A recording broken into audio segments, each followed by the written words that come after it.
Hi hi ఏంటి special? ఏంటి special? ఇవాళ ఫ్రైడే అమ్మవారి పూజ అవ్వాలి కదా. అమ్మవారి పూజ చాలా బాగా అయ్యింది. అండ్ లంచ్ అయితే ప్రిపేర్ చేస్తాను. మార్నింగ్ ఎప్పుడు ప్రిపేర్ చేసేస్తానులేండి. పిల్లల కోసం పాలకూర పప్పు అండ్ బెండకాయ ఫ్రై, అమ్మవారి కోసం ప్రసాదం. అమ్మవారిని చూసేద్దాం పదండి. ఈ రోజు పూజ ఇలా, అమ్మవార్లు అక్కడ అలా. ఎలా ఉన్నారో కామెంట్ చేసేయండి. ఫస్ట్ అయితే మాత్రం లాస్ట్ వీక్ లానే ఈ వీక్ కూడా అమ్మవారిని అంటే లాస్ట్ వీక్ ఎలా అరేంజ్ చేసుకున్నానో పీఠం పెట్టి ఈసారి కూడా అలానే సర్దుకున్నాను అనమాట. అన్నీ కూడా అయ్యవారికి అమ్మవారికి లాస్ట్ వీక్ మనం నైట్ పూజ చేసాం 108 ఫ్లవర్స్తో. ఈ వీక్ మాత్రం ఉదయాన్నే చేసేసుకున్నానండి 108 రెడ్ ఫ్లవర్స్తో అమ్మవారికి అష్టోత్తరం చదువుకున్నాను.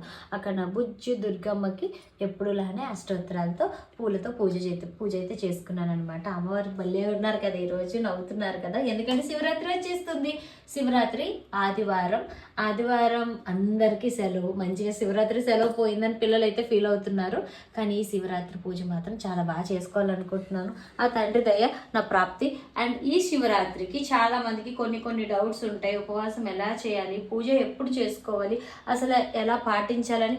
చాలా మందికి ఎవ్రీ ఇయర్ చేసుకుంటాం, కానీ కొత్తగా ఎవరైనా ఉపవాసం చేయాలనుకున్నా, ఉపవాసం చేయలేని వాళ్ళు ఎలా పూజ చేయాలి, ఎంతవరకు జాగారం ఉండాలి అన్నది ఈ వీడియోలో మీకు చెప్తానమాట. యూట్యూబ్లోనే ఫుల్ లెంత్ వీడియో అప్లోడ్ చేయబోతున్నాను, ఒకసారి వెళ్ళి చెక్ చేయండి. అండ్ ఎప్పుడులానే అమ్మవారికి తాంబూలం, ఫ్రూట్స్, పళ్ళు నైవేద్యం అయితే పెట్టుకున్నాను అనమాట. సింపుల్గా చేసుకున్నాను పూజ. అమ్మవార్లు ఎలా ఉన్నారో కామెంట్ చేసేయండి. నేను మీ వైజాగ్ పిల్ల.